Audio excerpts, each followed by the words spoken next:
Go watch it later. Well, I'm his mom, Mama Bear. Granny Bear and Mama Bear. Love y'all 5 ever. And how are you guys doing? I just got out of the hospital. For a few days I was there. The stress related with all this going on. But that's my baby they got over there. How are you feeling? Hurt, but I get on my Harley and I just filter thoughts. Just think about the last time I spent with him and what we talked about. We talked about if anything were to happen to myself or to him, again, that we would find each other in the next life if it's possible. Jesus, she And sounds so like the future and about head the on her baby. shoulders, reasonable type of person. He has a baby due May 5th. And then I got the call, Mom, I'm at court, you know, wish me luck. No? But I think they're gonna take me in. He had an idea.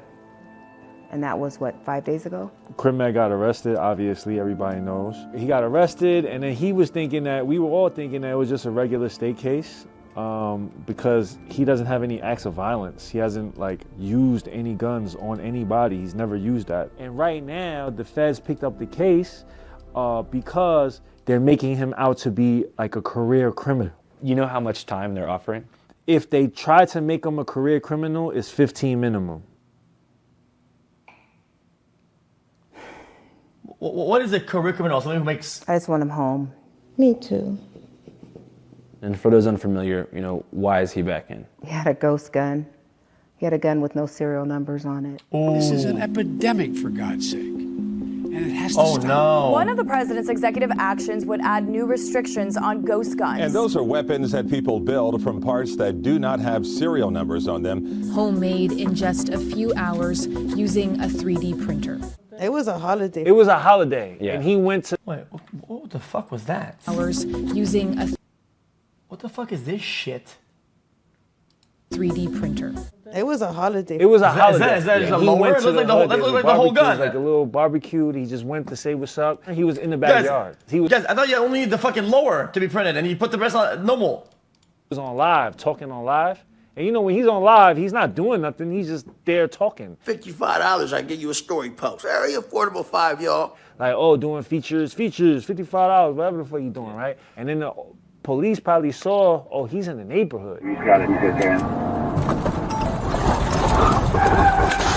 They came into private property inside the backyard and they arrested him. So he was at a barbecue. Yeah. Around the 55th and Western area. Right. Chilling. Not on the street, not on the corner. He was in the backyard. And then, yeah, they claimed they found something. At first, I was shocked, but upon further research, it appears that the conditions of Crip Mac's probation in California actually took away his rights to decline search and seizure, even on private property. So long as the arresting officer is able to establish reasonable suspicion, like the smell of marijuana emanating from the home, or more than 3 alleged gang members being inside it. Chad, what sucks, Chad, is that they can articulate in court pretty much anything. It's like a traffic stop. Yeah, when they do it, it can kind of be sketchy, but then they go to like, yo, I thought this, I thought that. At that point, bro, it's just how it is. It's dog shit, but it is what it is. That arresting officer is allowed to enter the property without a search warrant. So, on paper, LAPD didn't do anything. How do you go back in the past and tell somebody that they didn't smell a whiff of something in a spot? It's like impossible. Illegal. That being said, I still couldn't believe that Crip Mac, who's never been convicted of a violent crime, was potentially facing 15 years in federal prison, just for having a gun, which after all is a constitutional right, and seems quite necessary for self-defense purposes, given his tattoos, recent financial success, and high profile.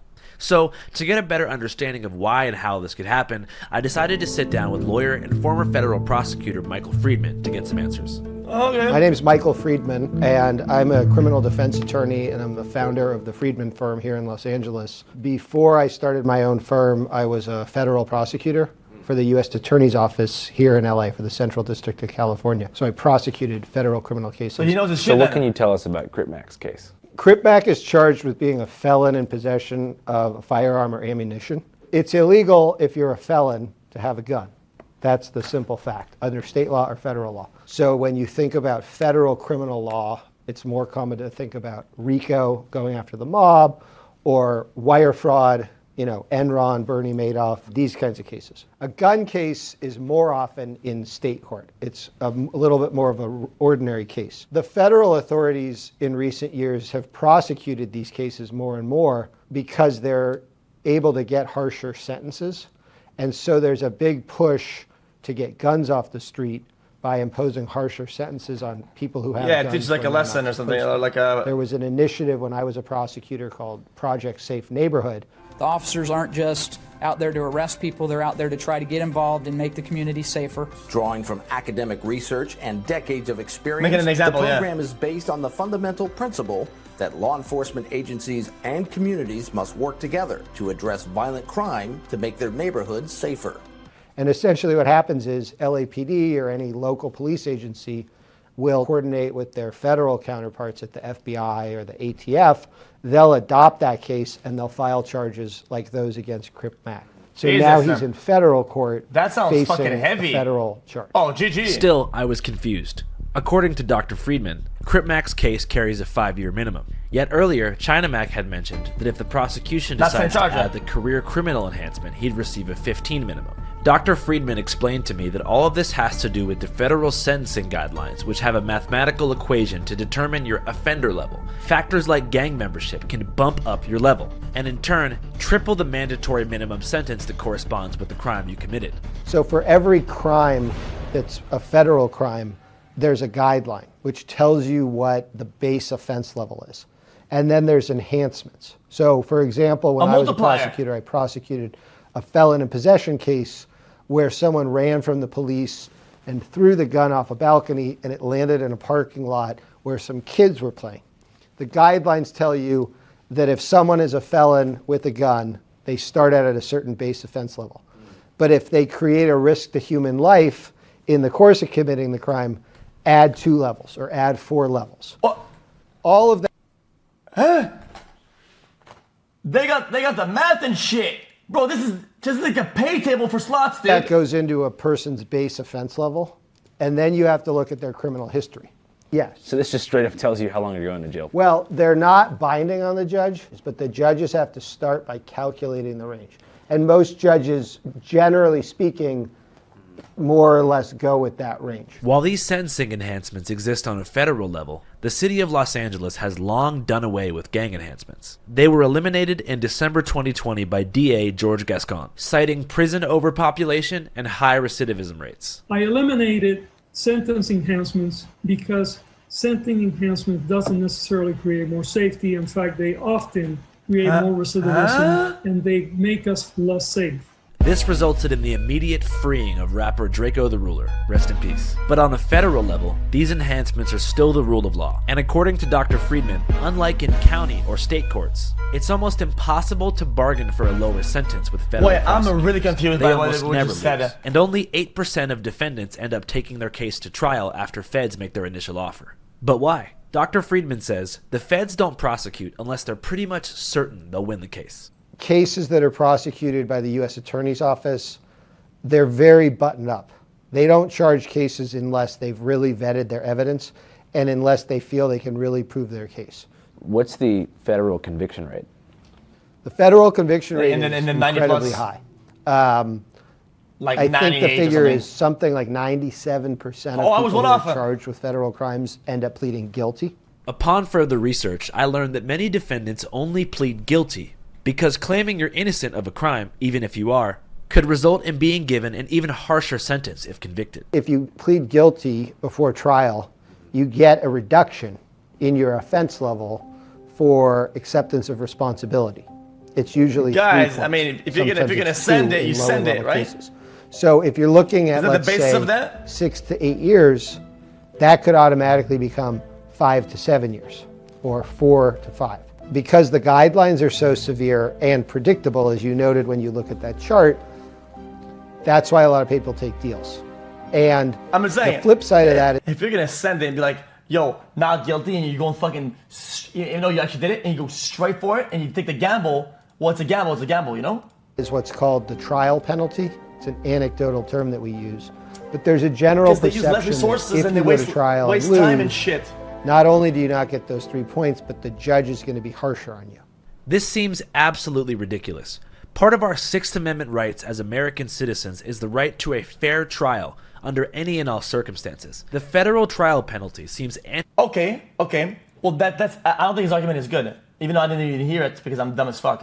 then okay, then not guilty, fair. Same one as guilty, but as harsh. Fuck it, send it. Fucking guys, because in this case, then you want it like this, okay, then fucking max out the wazoo off the fucking rippy. What about it? Antithetical to the very purpose of our justice system, which is to uphold a foundational concept in our Constitution.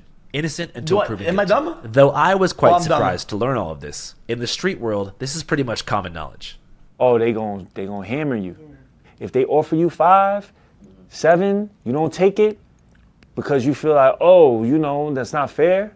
The next trip around, 18. The more I learned about the federal sentencing guidelines, the more scared I got for my guy Crip Mac. It seemed that in all reality, he'd be lucky to get 5 years, which is fucked up to say. But Dr. Friedman said, there's still a possibility Crip Mac could get between 2 and 3 years if he immediately pleads guilty to a judge. A federal felon in possession case could be anywhere from 2 or 3 years in prison to 7 or 8 years in prison in sort of a garden variety situation. Some of that depends on the judge, how strict they are. Some of it depends on the person, and their lawyer makes arguments to the judge that although the guidelines may say 6 to 8 years is appropriate, you should take into account this person had a difficult upbringing. Or even though this person shouldn't have had a gun, people will often argue they lived in a neighborhood where they felt the need for it.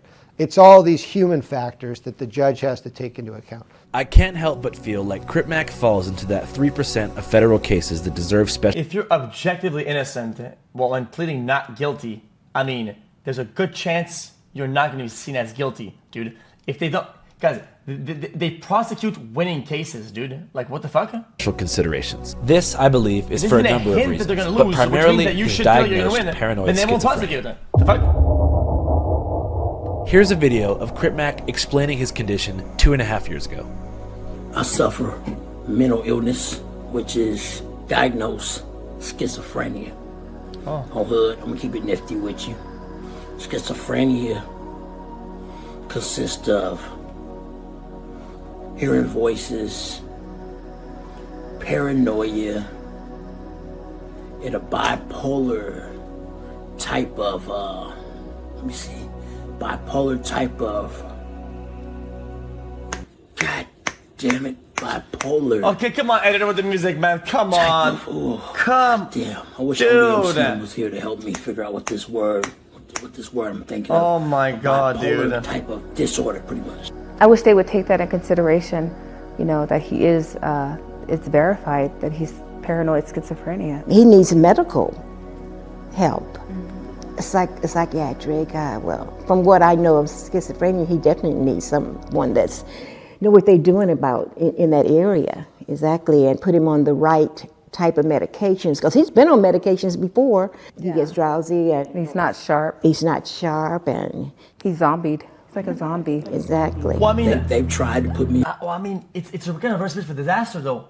I mean, schizophrenia with a gun on top of that, that's labeled off. Shit, I mean, dude, you have a really dangerous cocktail for society over here, drowsy, dude. They make you tired. If I'm drowsy during the day in South Central LA out here, that's a perfect time to slip. And everybody knows what I mean. Guys, keep it 55th Street. This is gonna be a really, really tough take, and check it. I'm trying to sound, guys. If people are gonna hold, and they should, I think the card of like, oh, guys, people that do a lot of shootings and shit like that have mental illness. Oh, blah blah blah. Like, help them instead of getting mad, whatever the fuck.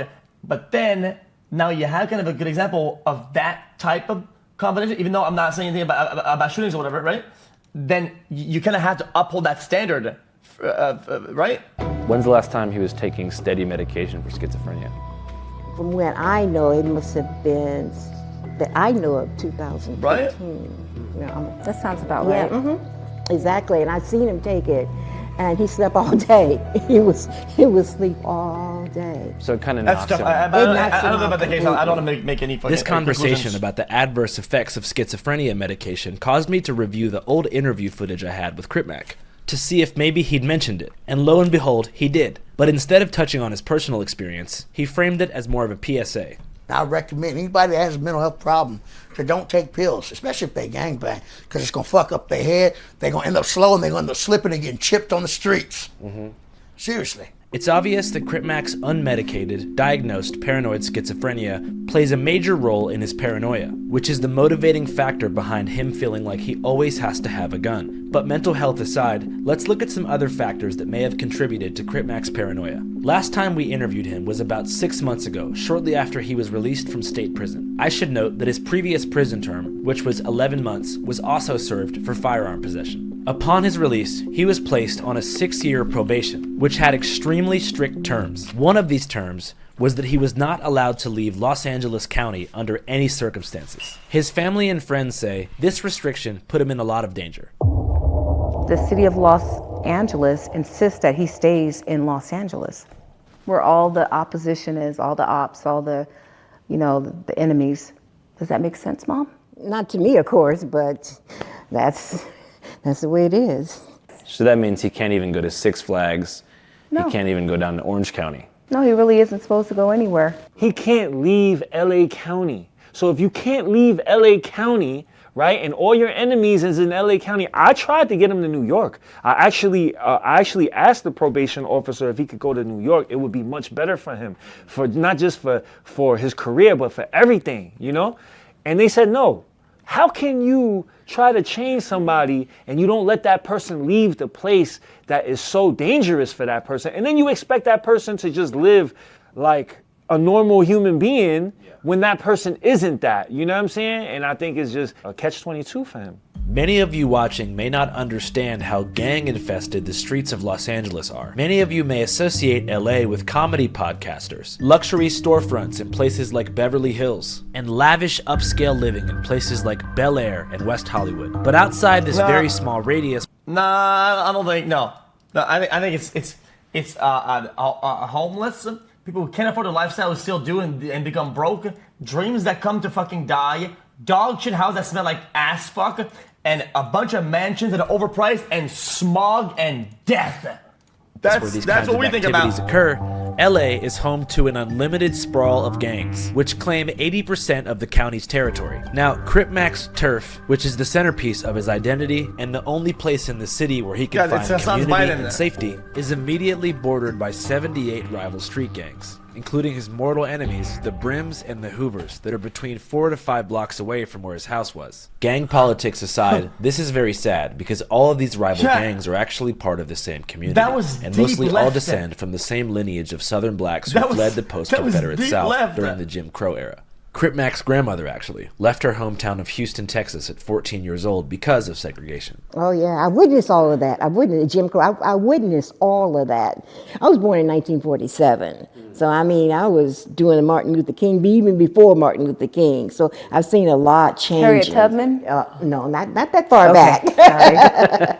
I'm from the time where, we sit in the back. We're supposed to sit in the back seat of the bus, and the bus driver say, okay, you gals, y'all know y'all belong back in the back. And we were 10 or 11 years old. Wow, you remember actual discrimination on the bus? Oh, you kidding? Now, yes, it happened to me. Oh, my goodness, yes. During that same time, they had this place called Woolworths or something where you buy clothes and stuff. And they had the restaurant upstairs was for the whites, and downstairs was for the colored. Not black or Negroes, it was for the colored. They had colored water fountain. They had colored toilets, which you don't want to go in because it was nasty. My best friend and I, at 10 or 11, go up where the white people sat. And the waitress saying, girls, y'all know y'all don't belong up in here. You go across. But they wouldn't hurt us anything, they just wouldn't serve us.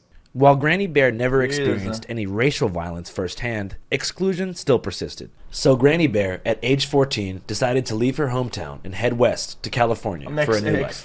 This was called the Second Great Migration, a period after World War II that brought over 100,000... Chat, exclusion like that might as well be violence. I mean, it's terrible, dude. I mean, exclusion in the modern social world, it's a lot of hurt and shit. African Americans from the American South to California. But unfortunately, upon their arrival, That black hurts Americans were strategically redlined by the homeowners loan corporation, who kept them segregated away from white society, primarily in South Central LA. This caused outrage, which led many to adopt black liberation movements, and in 1968, the LA chapter of the Black Panther Party was formed on the corner of 41st and Central, very close to 55th Street. And they were not f***ing playing. These racist Gestapo pigs have to stop brutalizing our community or we're going to take up guns, we're going to drive them out. Soon the Panthers and law enforcement were embroiled in an all-out war, as evidenced by this raid on the Panther Party office on Central Avenue in Los Angeles in 1969. In the following years, the Black Panthers, as well as the Brown Berets, American Indian Movement, and beyond, were strategically infiltrated and disrupted by the FBI as a part of an operation called COINTELPRO, which arguably resulted in the assassination of Fred Hampton, Malcolm X, and Martin Luther King Jr. By 1971, when COINTELPRO concluded, black liberation movements like the ones in LA had been severely weakened nationwide, and it just so happens around this exact time frame that Crips began in South Central LA, which initially stood for Community Revolution in Progress. They had vague political undertones, but that wouldn't last very long. After the introduction of PCP in the late 70s and then crack cocaine in the early 80s, the Crips became a full-blown drug gang, free of any political undertones, and were involved in a brutal turf war with the Bloods over territory and sale of crack. Since this conflict began over 45 years ago, tens of thousands of people have been killed, locking this community in a vicious cycle of vengeance and retribution, where each body leads to 10 more, and 10 more, and 10 more. And no one in the world of LA gangs has a more recognizable face card than Mr. Crip Mac, who is the second most famous Crip in history behind Snoop Dogg. So regular civilian activities like going to the grocery store, the post office, or the laundromat could potentially be life-ending decisions for him if he runs into the wrong person. And the only thing standing between him life-ending decisions for him if he runs into... I've seen this video, dude. I've seen that. Guys, this is my take. Yes, the reality is, is that the last thing that a robber would want to do is shoot, right?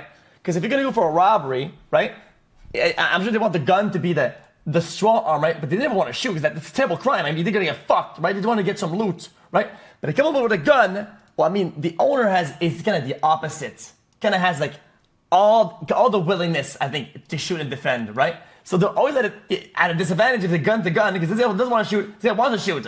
And this guy gets fucking blasted. I see the video. I've seen it. And the only thing standing between him and death in that situation is a firearm. In my opinion, forcing Crip Mac to stay in LA County during his 6-year probationary period is a recipe for disaster. And I think it's by design. Yeah, it seems like that system is designed to put people back in jail.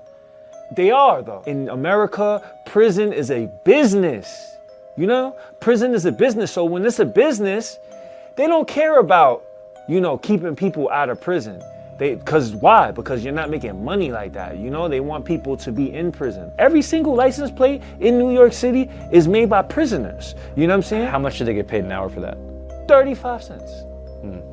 And that's big money.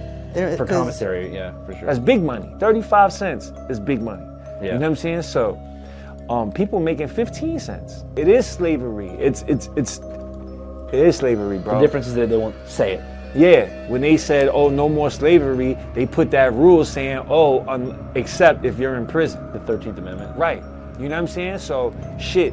We're not gonna just come out and enslave everybody. I don't know if I We're should just take gonna the lock face value everybody or up not. and just enslave them that way, and that sucks. China Mac is not exaggerating. For example, at Louisiana State Penitentiary, aka Angola Prison, inmates are forced to pick cotton for 2 cents an hour. At one time, we made 4 cents an hour, and for some reason or another, the budget got cut. Which makes sense because before becoming a prison, it was called the Angola Plantation, one of the many Yo, what budget, dude? The whole squad gets probably paid like $9 for the whole squad for the whole day or 2 days. properties of Isaac Franklin, who was believed to be the richest and cruelest slave owner in the American South. They don't want us to be better. They don't want us to be smarter. They don't want us to be free. They want us to be caught. They want us to be pigs, to be cattle. You know what I'm saying? So they could feed off of us. That's what the fuck they doing, bro. And it's sad, bro. And it's sad to see Crip Mac get caught up in that. So far, we've discussed Crip Mac's paranoid schizophrenia and how the dramatic travel restrictions imposed by his probation have put him directly in the crosshairs of his enemies. But there's another factor we haven't discussed, which is the effects of viral fame and the newfound risks and responsibilities that come with it. In our previous episode, Crip Mac... You know what, dude? This should be nothing. There should be no responsibility or nothing to do with any of fucking virality. I don't give a fuck. Dude, the whole thing is dog shit. Returns. Fuck that. We touched on this briefly when I asked him how his life changed after going viral. A transformation which Channel 5 had a lot to do with. Guys, going viral. If you post dumb shit, 10 videos, okay?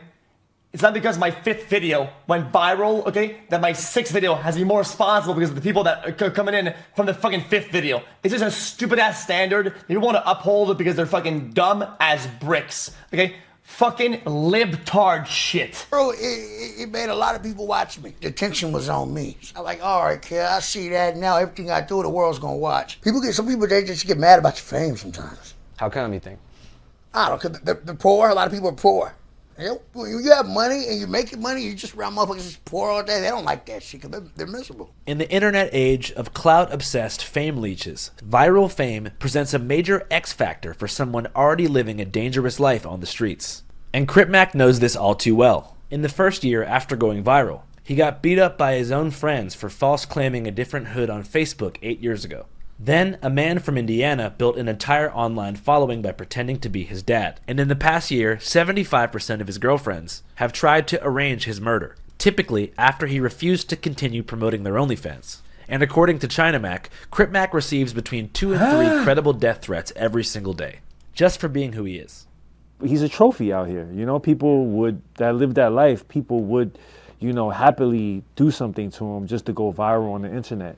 So because of that, he has to feel safe at all times. He goes above and beyond to feel protected because he's so paranoid about everything. Not even just having weapons or anything, just period. Everything, how he moves. That's tough. I mean, if you have schizophrenia and then you have an actual reason to be at least a certain degree of paranoid, right? Because that's justified paranoia. Dude, if somebody are actually after you, well, of course you're gonna be on your edge. You're not crazy for it. I mean, no. Upon further reflection, I realized that Crip Mac may or may not be the most paranoid person I've ever met in my entire life. Lupe, you gotta park closer, 5 feet closer. When I first met him about 2.5 years ago, it was as if he was expecting to be shot at any moment. You never know, cuz. You could have a great day, some shit like this, and something make you happy, cuz. Enemy you feeding them might say, fuck your dead homies and spit on you. I don't give a fuck about these cameras. I'm gonna knock her asleep. I'm gonna do destruction. And that was before he went viral. He's constantly looking around. Can you blame him? There are people just want to see him go down just to see him go down. Yet that being said, getting to know Crip Mac over the past few years, I've seen him mature a lot. The person I met back in 2021, who wouldn't wear anything besides blue Pro Club t-shirts, and whose primary goal was to challenge my cameraman to a one-on-one fistfight, is not the person I know today. That being said, I'm not Crip Mac's primary collaborator. Crip Mac's primary platform is a podcast called No Jumper, hosted by Adam22, who first interviewed Crip Mac back in early 2020. So I decided to sit down with Adam to get a more objective perspective on how Crip Mac has changed or not changed over the past couple years. Thanks for the interview, G. I appreciate it. Oh, my pleasure. How did you first discover Crip Mac? Somebody sent me like a YouTube short of him just sort of screaming at the camera. Big Hoover killer destruction.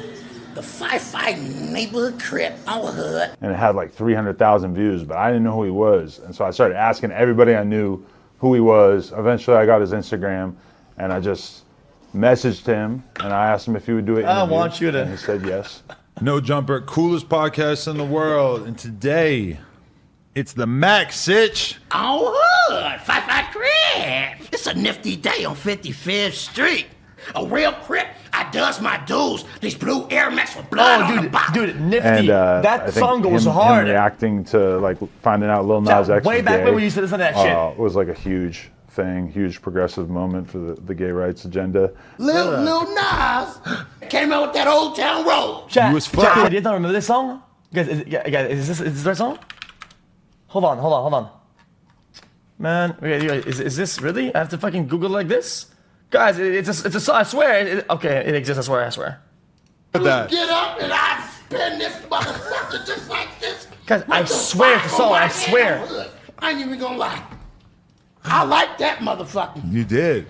Oh yeah, that was a hit. Yo, the world is getting a lot more progressive because we got C-Mac the Loke on the podcast expressing support for an openly homosexual rapper. That's cool. Oh, it's Cuz that? Yeah. Oh, well, fuck Cuz. He's more like a Takashi 6ix9ine. Fuck Cuz. I liked how the song went, Cuz. I never knew Cuz was gay on hood. So that's not cool with you? That shit ain't nifty on 50s. I don't know. He just like kind of wowed me early on. I was always scared to get close to him though because of the forehead tattoo and everything like that. I always like, it took me a while to just like fully accept that like this guy's my friend, even though it's like sometimes he's a little difficult to be friends with politically. Because honestly, like he's got problems with a lot of like very dangerous organizations, I guess you could say. And I feel like if any human being in Los Angeles needs a gun, it's probably him. Because yeah, of course, there's definitely a lot of people with their eye on him.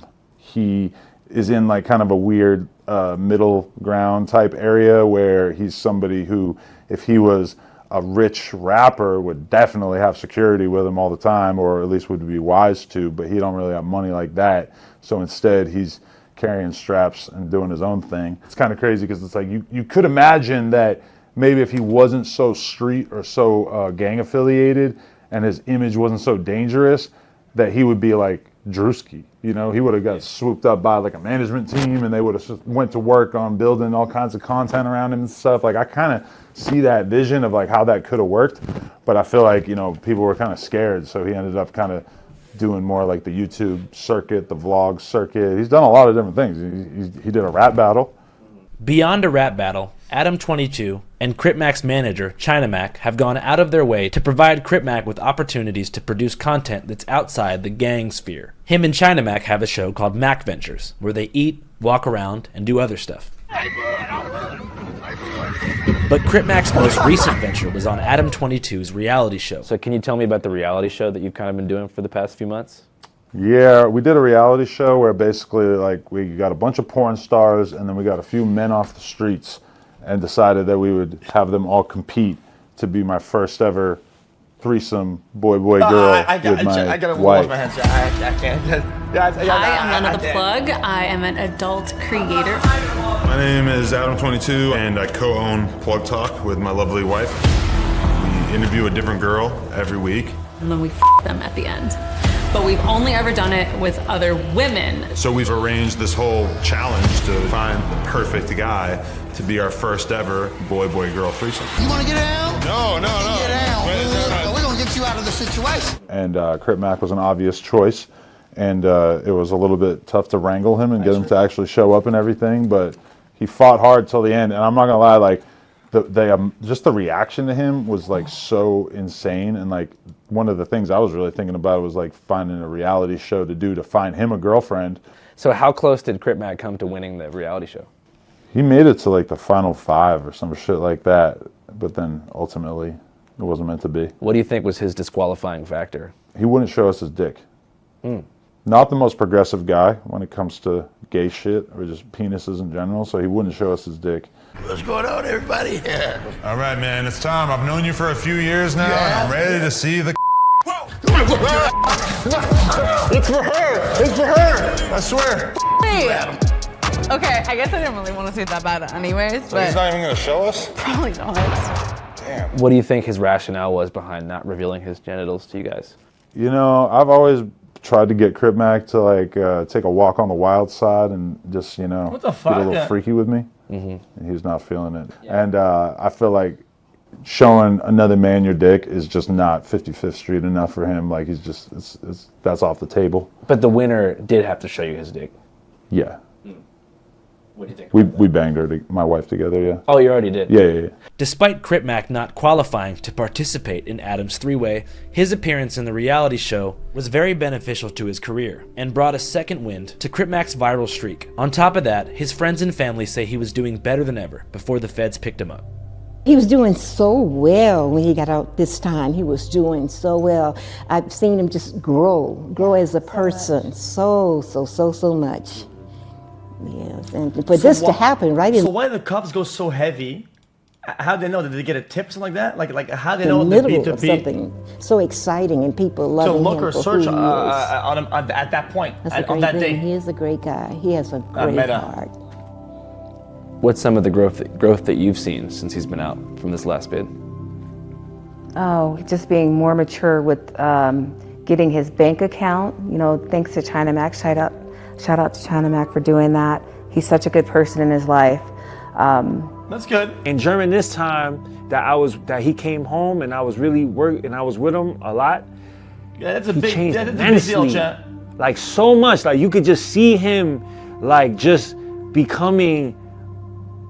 growing, just becoming more of an adult. Because I don't think he ever had that. He never had that. He's not Financial like developed literacy. cognitively in a lot of areas. You know what I'm saying? It took you a while to understand him. Yeah, it took me a while. Yeah, he would call that. me. And I'm like, well, he's like, and then it took him, and he finally got him, and like, then he started like changing Crip Mac for the better. Well, also, ignorance isn't stupidity either. A lot of people say, "Oh, you're dumb." So people just don't know because they weren't taught and they weren't given that, and they didn't grow interest in that. It doesn't mean that they're stupid. Well, he needs this, and he listens to China Mac, bro. He listens though. This is the thing. Like he's hard-headed. He's not used to that. He's not used to listening to people, but he will though, especially when I saw a want for him to be better. You know what I'm saying?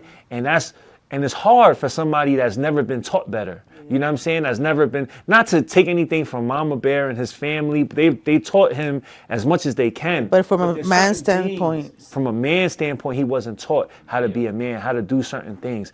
And you know, I think it's just, I think it's sad to see society just say, you know what, just go to prison, just throw it all, like, you know, just throw them into prison. And this is supposed to be America. This is supposed to be the land of opportunity. Okay. But then, flip the coin on another case where you have the same scenario, kind of, right? And you have somebody who has mental health issues, right? And then has a gun, and something happens, and then the state knew about it and didn't do shit. What is everybody gonna say? They're gonna say, "Yo, dude, you guys let this guy with a fucking gun and mental illness and no checks on him do all this shit." I mean, they're kind of decently liable for that shit if they didn't any shit. And freedom, you know, we're supposed to understand it's tough. our sick a little bit better. You know what I'm saying? We're supposed to take those instead of just like lazily just throwing everybody in jail. And I think this is one of those cases that, you know, this man does not belong in prison for 15 I understand. years. He That's didn't do anything. crazy. Like, if he goes to jail for that long, I'm leaving this with country. those I'm never parameters. coming back. Yeah. Can I call you buddy? I'm in my China Mac mood. How you doing, man? I'm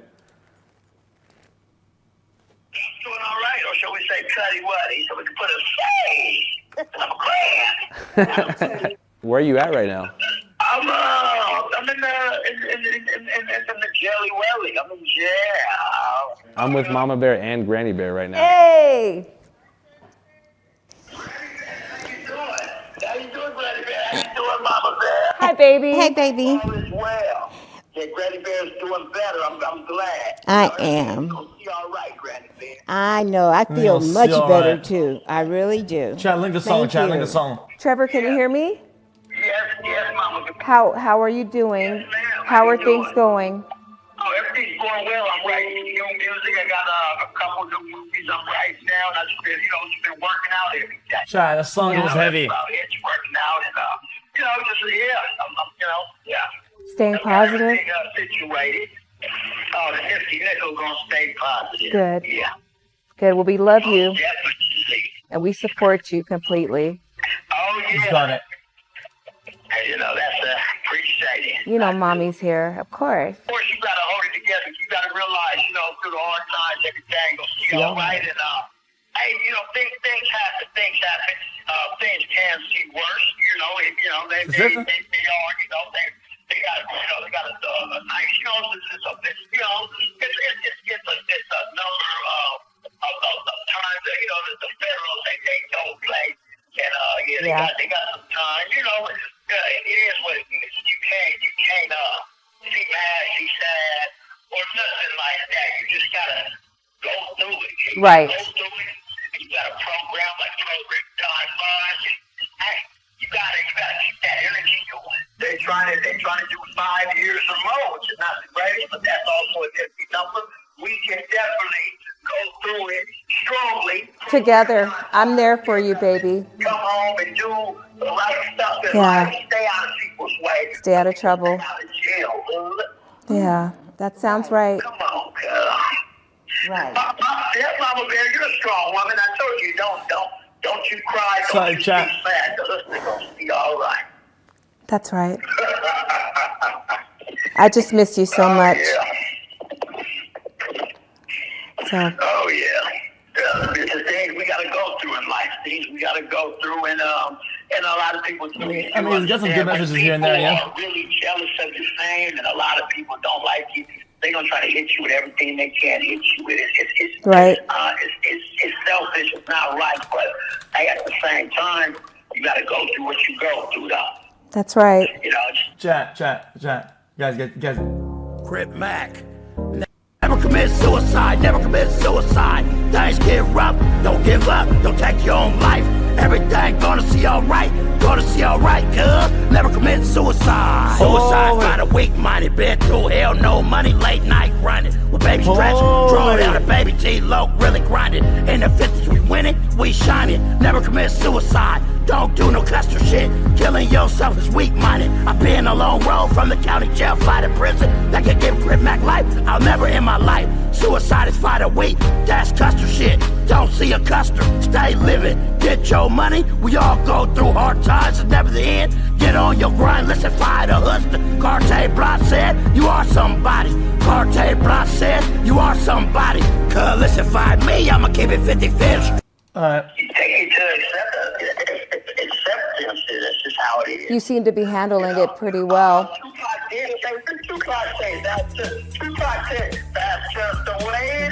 That's just the way it is.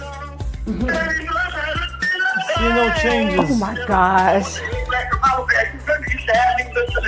Yeah, we listen to Tupac a lot. And when I turned 3 years old, Mama Bear had me a jumper. A jumper party. That's right. Oh, I remember that. Yeah, in Ontario. This call will be terminated in 2 minutes. Okay. Oh, I got a good memory. I know, babe. Hey, listen. Do you have any messages for your fans right now? I do have message for the fans. I got message for the fans. Everything's gonna be all right, and we gonna make everything happen the best we can make it happen. And I just wanna send a message for the young kids and the young people out there. Hey, look, the system ain't a game. They're trying to make an example out of me because of my fame and that all I represent is Crip, but also they don't care that I represent helping people and trying to do better stuff. So just take that in as far as, just realize once you get up to the fence, there's nothing like the county jail, nothing like the state prison. They can give you 1,000,000 years if they want to give you it. Hey, it is what it is, though. I want to let y'all know I love y'all, listen by y'all parents. Hey, Crip Mac taught y'all, don't see a customer, because that baby snaps 55th Street Alley. This call will be terminated in 1 minute. Jesus. I'm gonna keep it 55th Street. Love y'all. I love you, That baby. reminder is terrible. Guys, that's fucking depressing. All right, take care. That's brutal. A Mickey's monkey. Bye, baby. Bye, sweetie. See how he sounds? I mean, it's just. But he's up. I mean, he's up. Yeah, he's up right now. He sounds really good. Well, I believe in miracles. I know you do too. Yeah. He can let our baby go home. Wouldn't that be something? He deserves it.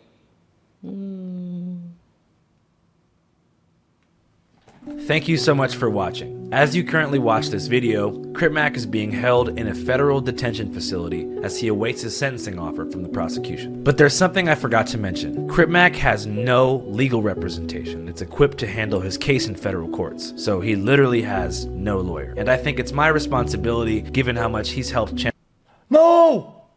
Guys, I didn't know my best. My name is Andrea. Guys, I was clearing my tabs. Guys, what the fuck?